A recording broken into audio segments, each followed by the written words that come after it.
என்னோடய ரிலாக்ஸேஷனே உங்களை பார்க்குறது தான். இன்டர்வியூவில் நிறைய பேர் நீங்கள் ரீசெண்டாக கவனிச்சிருக்கலாம், ரொம்ப அதிகமாக சிரிக்கிறேன், காமெடி பண்ணுறேன். படத்தை தானாக பேசிக்கும், படம் எப்படி இருக்கணும் அதை பற்றி நம்ம வந்து பேசி பண்ணுறதை விட யாராவது ஒருத்தர் அன்பாக பழகணும் பேசணுன்ற மாதிரி என் மண்ணை மாறிடுச்சு. உங்களை பார்க்கும்போது உண்மையிலேயே உள்ளேருந்து என் ஃபேமிலி உட்காந்துருக்குது, என்னை தூக்கிட்டு போய் மக்கள் முன்னாடி சேர்க்க போகுது, எல்லோரும் எனக்கு நல்லது மட்டும் தான் நினைப்பாங்க, அவங்கக்கிட்ட பேசுகிறேன் அப்படின்ற மாதிரி நான் வந்து உங்களெல்லாம் பார்த்தா உண்மையிலே சந்தோஷமாயிடுறேன், ஜாலியாக இருக்கேன். பயப்படலாம் இல்லை, என்ன தம்பியெல்லாம் ஏதாவது ஒன்று கேட்பார், சந்தோஷமாக எதிர்கொண்டு அதுக்கு பதில் சொல்கிறேன். ரொம்ப பாசிட்டிவான வைப்பை நீங்கள் கொடுக்குறீங்க. அப்படி என்ன நான் அப்படி உணர்றேன்னு சொன்னால் அதுக்கேற்ற மாதிரி நீங்கள் நிறைய எனக்காக பண்ணியிருக்கீங்கன்றது தான் உண்மை ஆக்சுவலாக.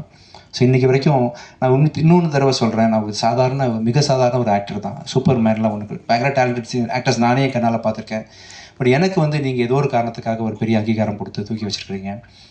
அது வந்து பண்ணி என்னை 25வது படம் நடிக்கிற வரைக்கும் ஒரு ஆக்டராக நீங்கள் ஆக்கி வச்சுருக்கீங்க. உங்கள் எல்லாருக்கும் என்னுடைய மிக மிக தாழ்மையாக மனமார்ந்த நன்றிகளை தெரிவிச்சுக்கிறேன். Thank you so much.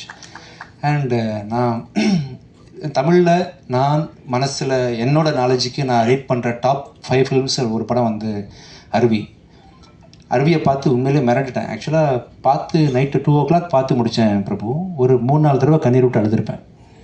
அந்த திருநங்கைகள் பற்றி நீங்கள் அப்ரோச் பண்ண விதம், வாழ்க்கையை பற்றி அது ஒரு புதிய பரிணாமத்தை எனக்கு கொடுத்துச்சு அருவின்ற படம். படத்தை தாண்டி உங்கள் கருத்து இருக்கு இல்லையா, எண்ணற்ற எண்ண கலவைகளில் உள்ள அவர் மனம் சிந்திச்சுக்கிட்டே இருக்குது பல டைமென்ஷனில். ஷெல்லி சொன்ன மாதிரி அருண் பிரபு வீட்டில் அவ்வளோ பேப்பர், பொலிட்டிக்கலை பற்றி அவ்வளோ நாலேஜ், மனிதத்தை பற்றி நிறைய கருத்துக்கள் இருக்கிறதுனால அவர் எக்ஸ்பிரஷன்ஸ் ரொம்ப குறைச்சிக்கிட்டாரு.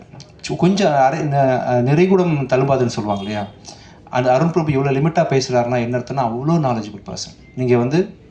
நீங்கள் பார்த்துருப்பீங்க கண்டிப்பாக அருவியை. வாழ் பார்த்தேன் அருண் பிரபு, வாழுமே wonderful movie. As a person எண்ணத்தில் அப்படி நிறைய தாட் ப்ராசஸ் இல்லைன்னா உங்களால் இந்த மாதிரி படைப்புகள் படைக்க முடியாது.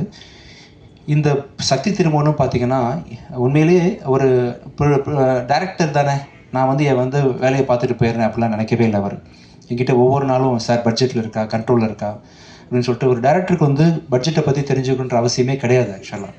ஆனால் வந்து அவர் கேட்டுகிட்டே இருப்பார். நான் சொல்லுவேன், பிரபு நான் பரவாயில்ல பிரபு, நான் பார்த்துக்கிறேன், செலவை பற்றி கவலைப்படாதீங்க, நீங்கள் பண்ணுங்கள், கவலைப்படாதீங்கன்னு சொன்னேன். ஏன்னா உங்கள் நேரத்தில் வந்து ஒரு 10 நிமிஷம் இதுக்காக செலவு பண்ணக்கூடாதுன்ற எண்ணத்தில் நான் சொல்லுவேன். பட் ஆனால் இல்லை, ப்ரொடியூசர் சேஃபாக இருக்கணும் அப்படின்னு சொல்லிட்டு பட்ஜெட்டை பற்றி ரொம்ப கவலைப்பட்டு இவ்வளோ பெரிய படத்தை, மிகப்பெரிய படத்தை வந்து நீங்கள் சொன்ன மாதிரி முடிச்சு கொடுத்தீங்க பிரபு. உண்மையிலே ஆச்சரியப்படுத்துகிற விஷயம் எனக்கு அதுதான். நீங்கள் பெரிய கிரியேட்டர்னு தெரியும், ஒரு மனுஷனாக ஒருத்தருக்கு காசு செலவாகுது, அவருக்கு வட்டி போகுது, அவர் நல்லா இருக்கணும் அப்படின்னு நினைக்கிறீங்க இல்லையா.